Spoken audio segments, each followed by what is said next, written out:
What a collection of boners. You like how they leave themselves all the room in the world to operate as puppet masters? So here's what we know. Unless I'm missing something, Mark Snyder of the Free Press is the only human being who thinks Washington can win and still not go to the playoff. If you'd like to take his line of thinking, you are welcome to. I don't understand it. I don't try to understand it. I just think the fan in him is coming out. Now, for the rest of us that are operating out here, Rieger, I absolutely believe, speaks to the fan point of view. It's really, I feel like I'm doing a show with Leach. But the point is this. I don't know why you have to put me down, because I'm just speaking the truth. Why is it a put down? Well, I just think, do you admit, I'm just curious, and we'll go to the fans, and we'll do all the thing. We'll do the business, as you like to say. But do you admit that if this was reversed, and I know you're going to say it can't be because Michigan State would never be in this position. Oh, no, we'd be ranked 18th. Okay, whatever. You would be doing the exact same thing. No, I wouldn't. Yes, you would, Mike. I wouldn't. And first of all, here's the thing. Arguing with you is like arguing with a 12-year-old. It has its delights, but eventually it gets exhausting. We can only deal in certainties and deal with how you're handling it. You can't ever guess how I would handle this. Oh, that's fine, I guess, but Second of all, it would never happen because this is a made-for-TV deal. See, this is the thing. You don't even acknowledge that your school doesn't deserve this type of treatment. You're willing to just look at it, whistle by the graveyard, and that is the absolute behavior of a fanboy. Well, I said they didn't deserve it. I don't think they're going to get in if Washington wins, but I think you can make a case if Washington loses. And I think if you would put them in over the Big Ten champion. Yes, I would. Yeah, that's a fanboy. Well, you know what the cut you just heard, Mike? Whether you agree with it or not, they said strength of schedule. Michigan's got better than Wisconsin and Penn State. Hold on, they said time out. That's not true, though. Yeah, they Time out. What were they showing on TV last night with strength of wins and losses? Did you see that? Wisconsin's maybe. 4th, you're 9th.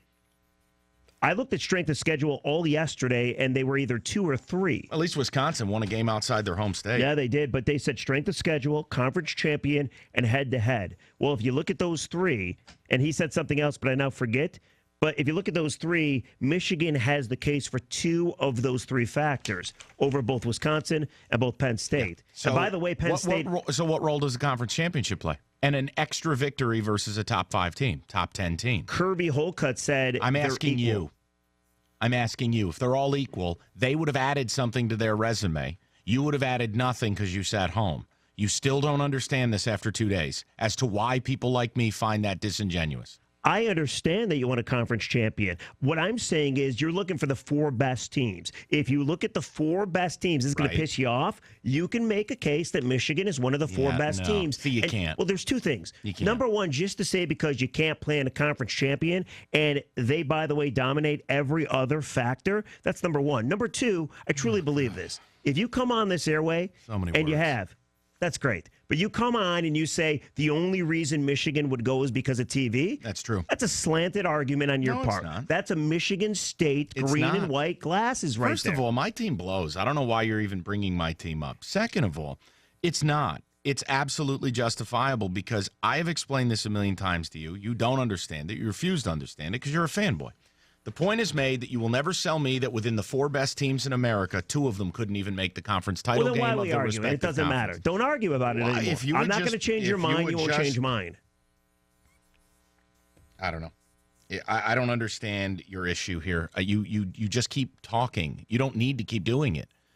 We're never going to see eye to eye because I'm not a fanboy and you are. But it's not about being a fanboy. It is. See, that's a shot, but that's fine. Okay. We'll go to Trevor to kick things off, 97.1. Hi, Trev. Hey, guys. How's it going? What's up? So, first, Mark Schneider's article, and I don't want to waste any time on that, is just completely ridiculous. Washington wins, they're in. That's just, I don't know what he was thinking. He may have bumped his head. Anyway, we can move on from that. I think what you're seeing, and the reason they said that, the committee last night, is they're really taking into the fact that they have a hard time if Penn State wins, putting them in over a team that beat them 49-10, pounded them for 326 on the ground, and embarrassed them. It was not a football game. Right. Now, you are aware that after that game, when they got healthy with their linebacking core, they allowed 78 yards a game on the ground. Well, that was Wilton Spate's fourth career start. Trevor, I'm making a point to you. Trevor, you're citing a game from 3 months ago. I don't care.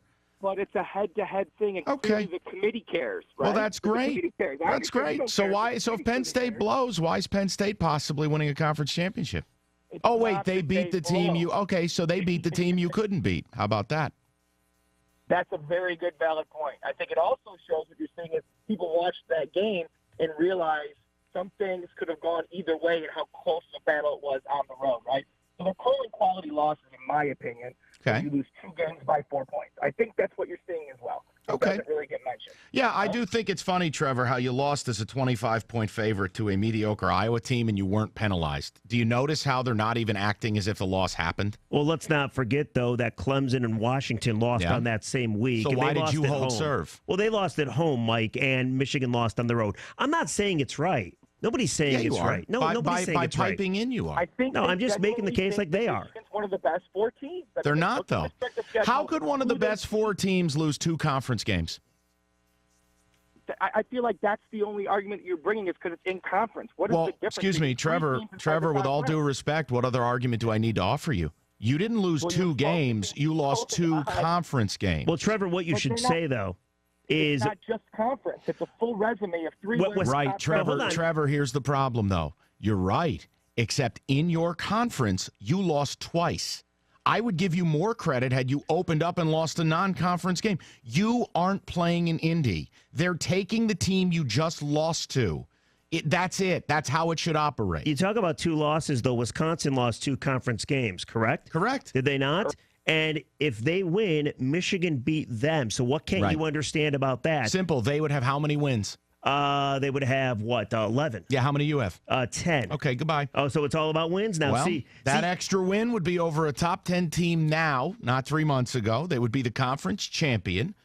I'm sorry, it matters. I'm going by what the committee says. You're going by Here's why you're going by what the committee says. No, here's why you're going by. That's exactly what you're going by. You keep taking your shots. You take shots every day at me. Well, mine are correct. You making fun of my team, you'll never be able to touch how badly I make fun of them. Second of all, you're going by what the committee says because the committee is corrupt and all about television, and that's what they're proving. These people are frauds. They are. They're dirtbags. They're feckless greedmongers.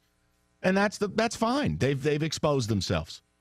Now, they'll go to a new level if they take Michigan over a Washington team that wins Friday night. That's scandalous. I agree with that, okay? Oh, well, wow. You have some scruples. There you go. Let's go to Larry. 90. Hold on a second. We'll get to everybody in a minute. Sully's having a panic attack. Everybody calm down. We're going to hit the phone lines, talk to the people next. 97.1.